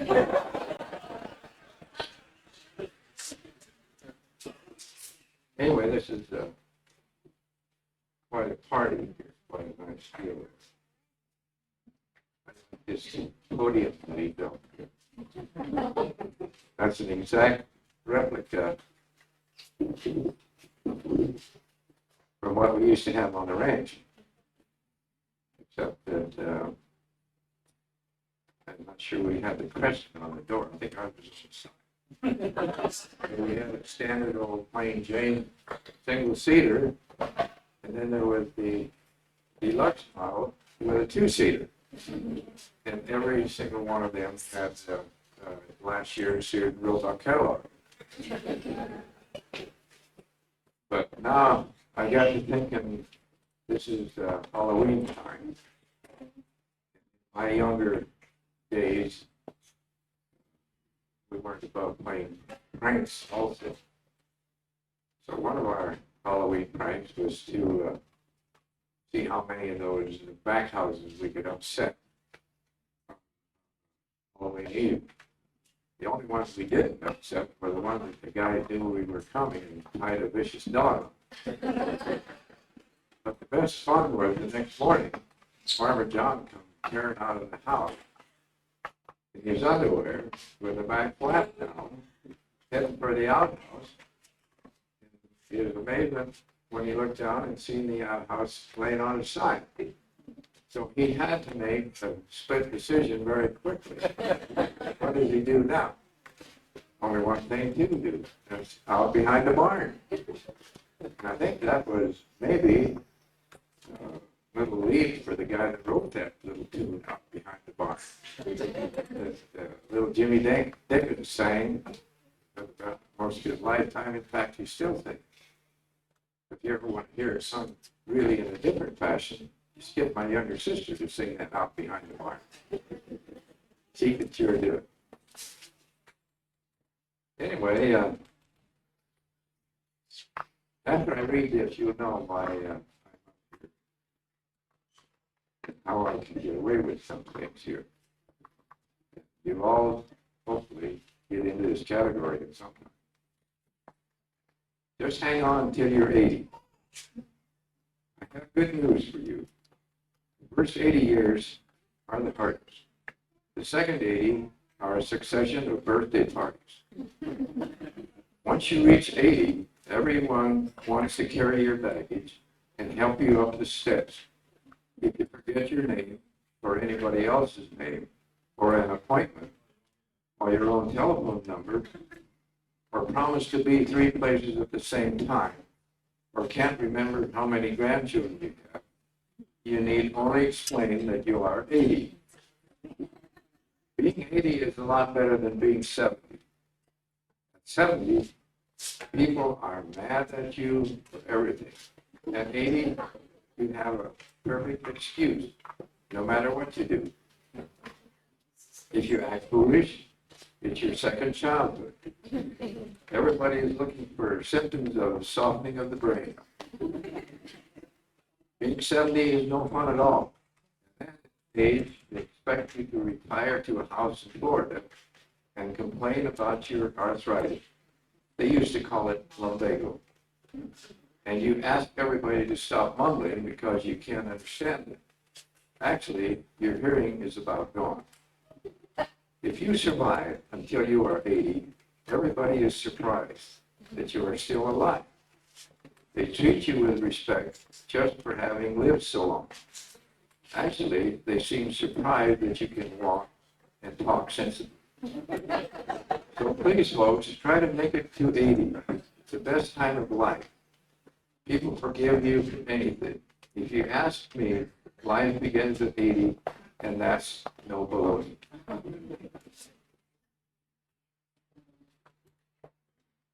Now we get down to this serious part here. Lord, that I might live to see my children raised. I have seen that. Lord, that I might live to see my children's children raised. And I have seen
You're going like, this what the heck are those things? She said, well, I manipulate my fingers, keep them going. You know what, they were those kiwi fruits. You know what those kiwi fruits are, you know? And she got the biggest smile on her face you ever seen in your life. These feeder fruits do, you know? Last but not least, Mr. Bondo. This is,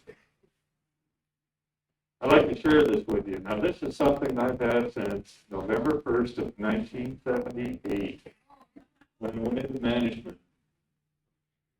This was presented to me because I was the honor class person in the whole district.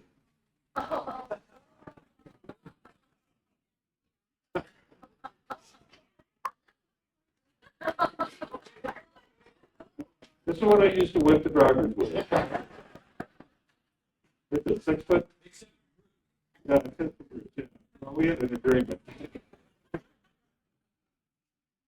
So anyway, I hope you don't ever have to use this, Bondo. But hang it in a place of respect and say, this is the way we used to do it years ago. So it's a 6 foot black snake whip. He got mad at the driver because he used his fraction to throw a radio equipment through the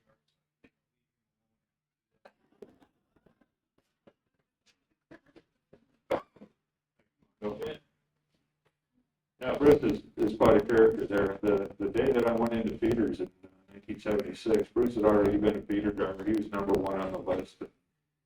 And he told me he was number one on the list, too. Great feeder driver. And we both went to some kind of training or something. I forget what it was. So he was the oldest person at UPS, I think, at the time. And then I was the youngest person. And we sort of got along pretty good. Maybe because we were about the same age and same mentality and everything else. So most people were afraid of Bruce. I don't know why. He spit in my face a few times. He liked to talk to you, and his face was this close. And so when I started spitting in his face, and he started spitting in my face, we had a real mutual agreement. So thanks, Bruce. I appreciate working with you too. I'm done. I'm really done. I'm just mentally drawn out of this thing. I can't tell you how many nights that Lynn and I have been up at 2 and 3 o'clock in the morning sitting here totally concerned that everybody would enjoy themselves and have plenty of room with the new barn thanks to UPS. Yeah. I didn't need to drink all day today. I need one very bad. Again, thank you very, very much, and keep the shiny side up for anybody that might have had one or two. We don't do things like that at UPS. I mean, we're very conscientious people. So I want everybody to be home. Have a good flight home to tell Jim hello. I'm sorry that he didn't make it to the party here. Jim Kelly, our CEO, is going to come. But he's back in making our stocks much more money. So thanks, everybody. Thank you, Larry. Larry came from, what's the name of that island you own? Whidbey Island. He drove from Whidbey. We got battleground over here. We drove the furthest. We had some, Tom, my brother Tom. I can't believe what a stand-up comedian this bonehead is. From Sandpoint. So everybody that came, Jesus, thank you very much. If you ever get a chance to come on out here, especially in the spring when we get the new sheep. I'm always looking for new folks. I don't know where the sheep thing came on, but regardless of what the old man said, it's true. So thank you very, very much, and adios amigo.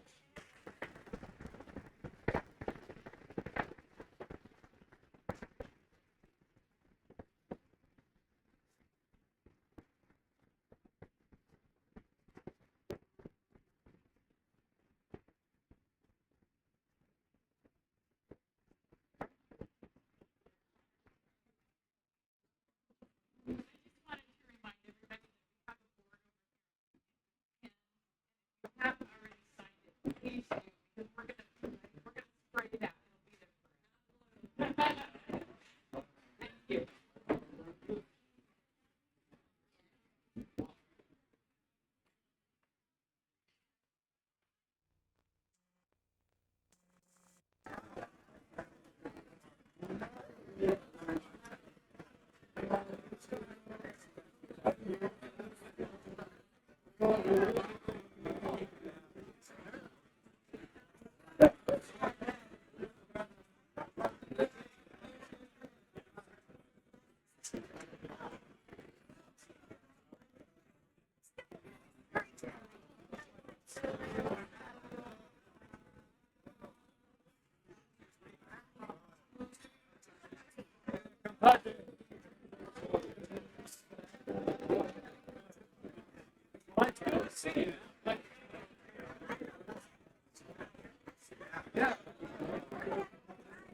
This kid school is on the screen if anybody's interested in watching it.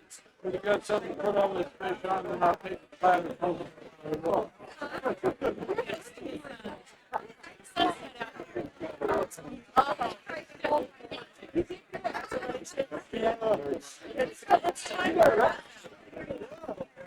Yeah, yeah. Give me a call.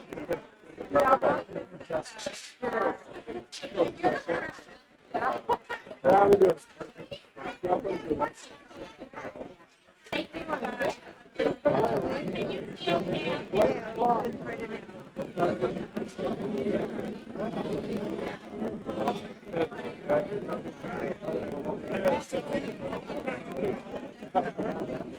Great job.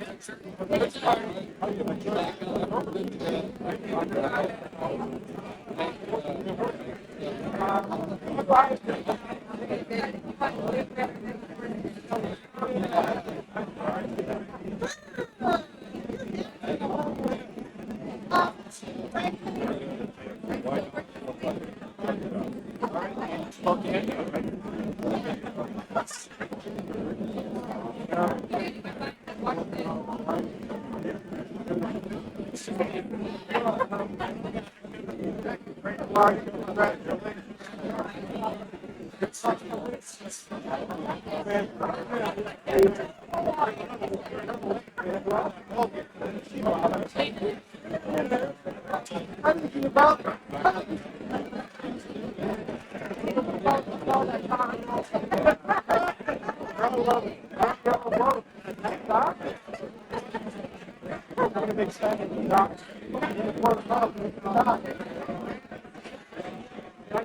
Financial advisors encourage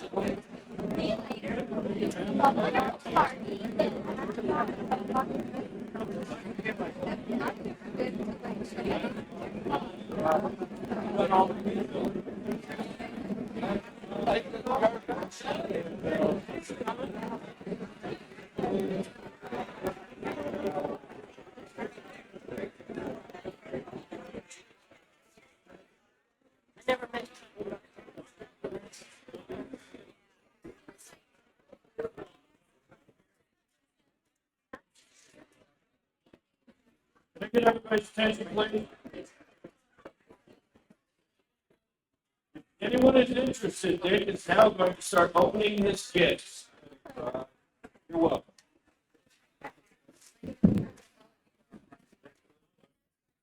What if we're not interested?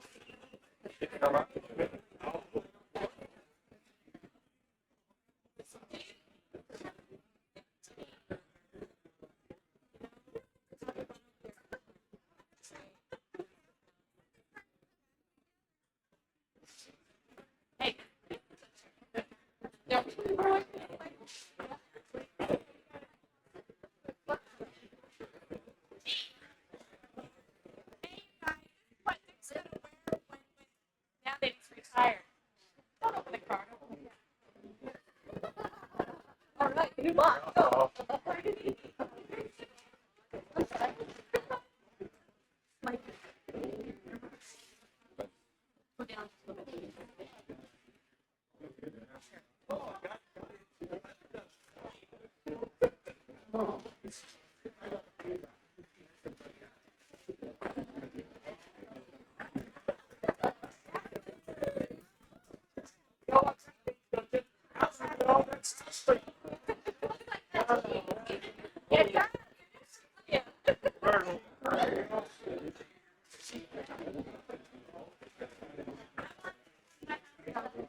So they wear the apron? Yeah, no, he just dressed up like that.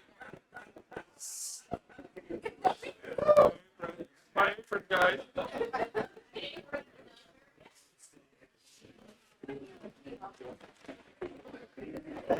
My wife is doing this for me.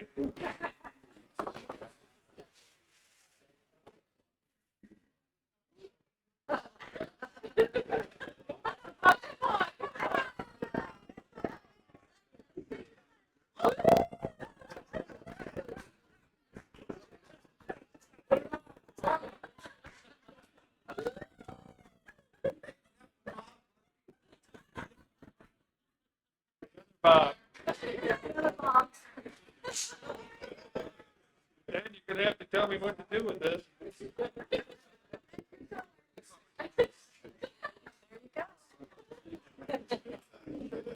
All right. I got the proper. I'm doing it right now. Retirement means you're doing the same old thing day in and day out. Enjoy yourself. Congratulations. Happy retirement. Love, Marion. Right there. Oh.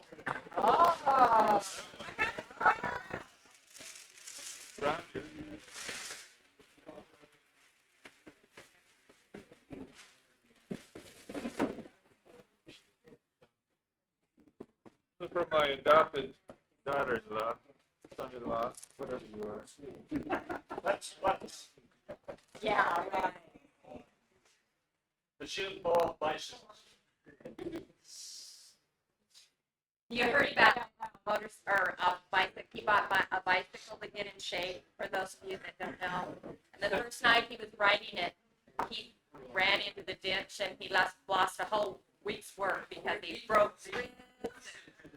You have to. Yes. Well, that's his story. So what's in the church? It's called a cushionator. Cushionator. For the ultimate flex. Considering undertaking any physical demanding task, apply the cushion to any area of your body that may come in contact with any hard or sharp object, thus preventing the creation of any further scarring on your body. Enjoy your health. You want to try that there. And then you tie it around your body. Oh, really? Oh, okay. Anybody else here have a cushionator? That's cute. That's cute.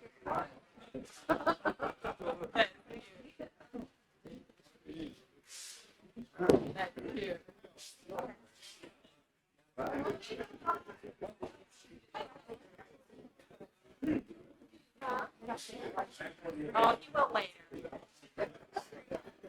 Great, we're staying. You hear that promise? Who's this from?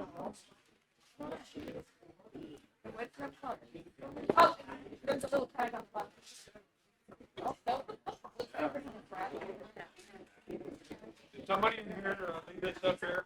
Yes. Yes. Who? There's no card. There's Did no you card. say yes? What? Oh, I'm sorry.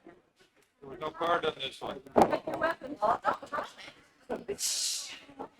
Yeah, is it ticking? Is it ticking? Oh. Teresa. Daughter Teresa. No, where's Jeffrey at?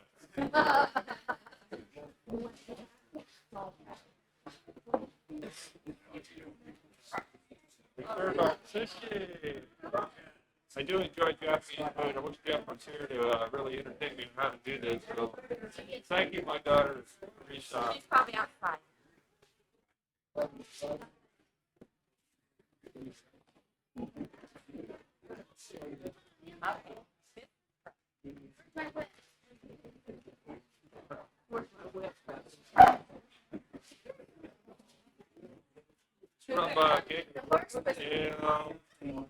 Gail? Cowboy Classic 2001. This is the future edition. No. Yeah, what he did. Oh, the Outlaws of the Pacific Northwest. You trying to tell me something? Thanks, Sheila. Oh, never mind. Wait a minute, I got one more.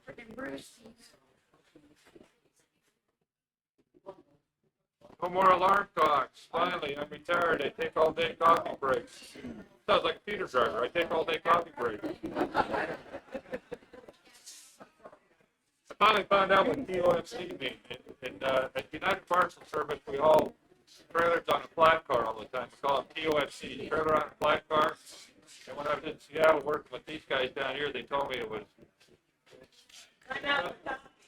Yeah, time out for coffee. TOFC. Did that hurt, Bruce?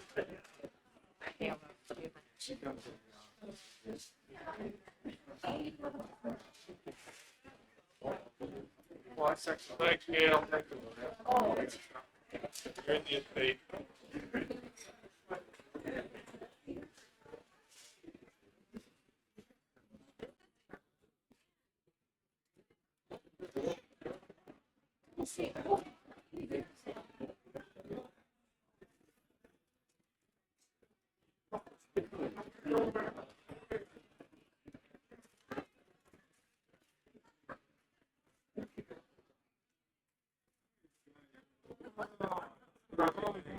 Real bass fishing boat.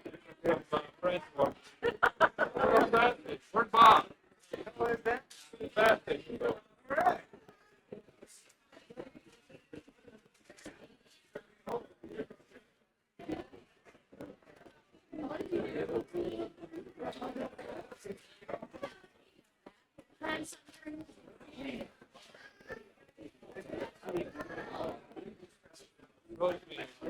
Rosie John. This is from this was for the young lady that came up here, Rosemary. She was my cousin, and she was the daughter of my mentor, which is the third photograph up there. That was my mother's brother, Ernie Como, and Ernie and I grew up together like this. He treated me like I was his own son, and he passed away about 6 years ago, and it's been the greatest loss of my whole life. So this is from her.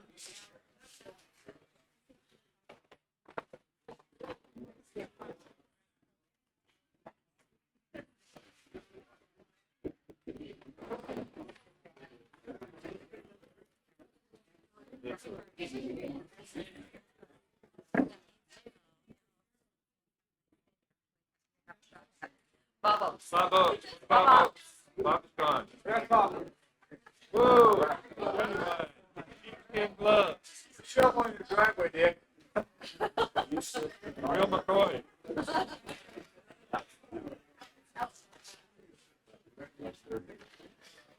Oh, one other thing.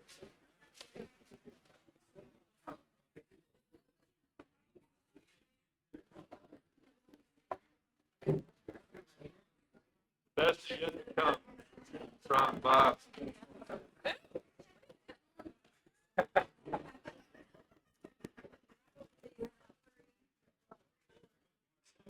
Who's this? Ricardo. Bob. From your brother. My ugly brother Steve. He's gone. Is he back there? Or Steve. Hopefully smell here. From Steve and Nancy Anderson.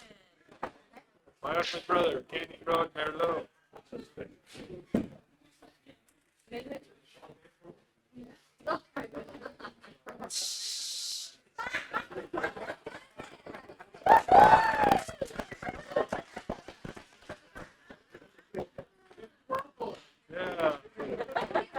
My little tail.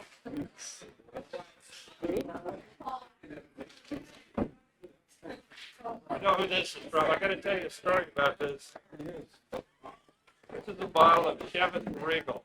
This is my favorite scotch. Paul Bond made a bet with me about 3 years ago. Yes. And he wrote an IOU.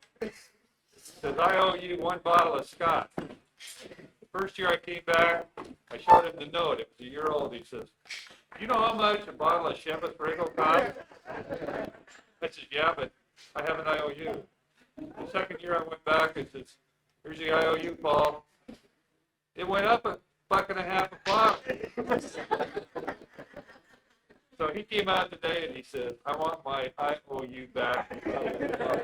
Thanks, Paul. From who?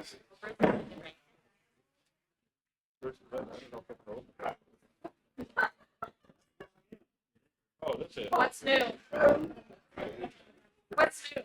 Just that kind of stuff. Did you read this, Bruce? No. Stand back.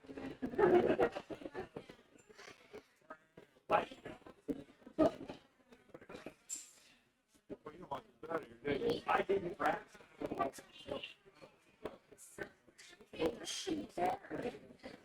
Anybody got something about 8 inches longer?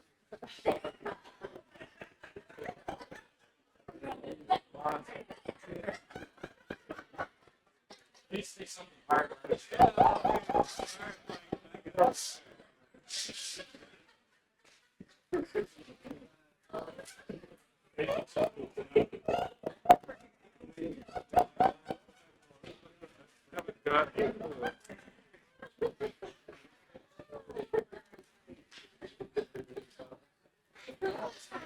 Everybody want to get it?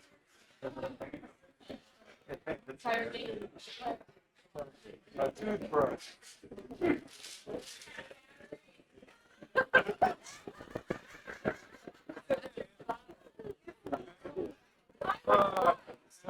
Wait a minute. It says Peter Dick retired, no more pressure.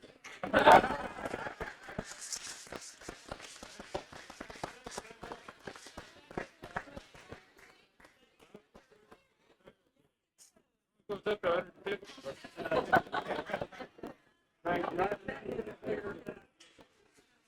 It's like that mute.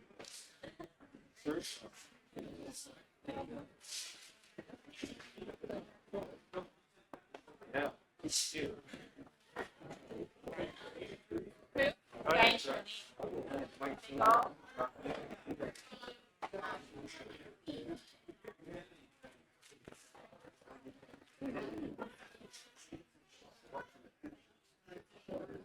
Well, that's a cork bottle. Oh, shoot. Bottle of cork, little pitch guy. Cool. Put that in your bottle, Kevin. Wrinkle it, Paul. That's great, right?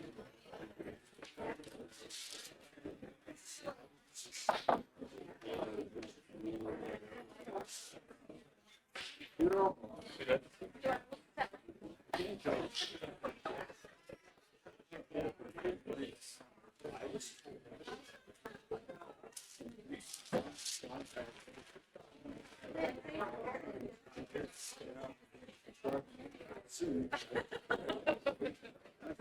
I'll guarantee on this, but Well. I take that.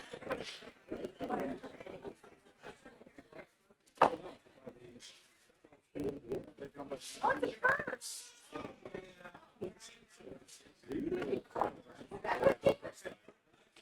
My purse is my dad. Bob. Bob. Bob. I have my own purse. My own purse. Oh, that. Oh, proud of you. Handle scissors.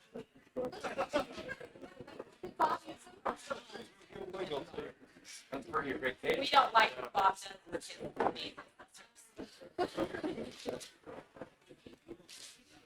Couple more. Oh, I love that. That's how you wait, you already. You see that, singing in Toronto?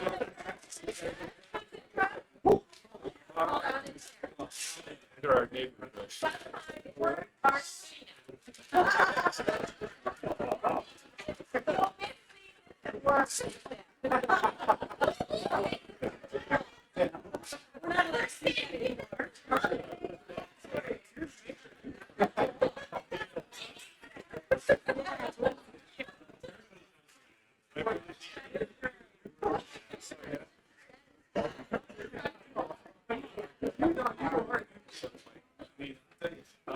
Everybody, thank you. Thank you very, very, very much for everybody that's here, all the gifts, the rest of our cards.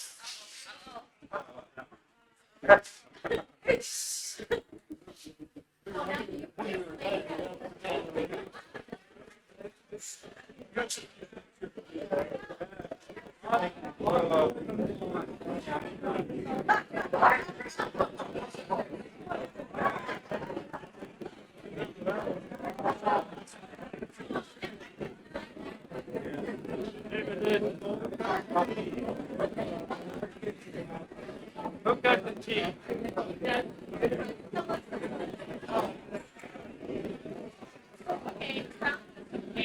The ultimate, how to ship the woods. Really?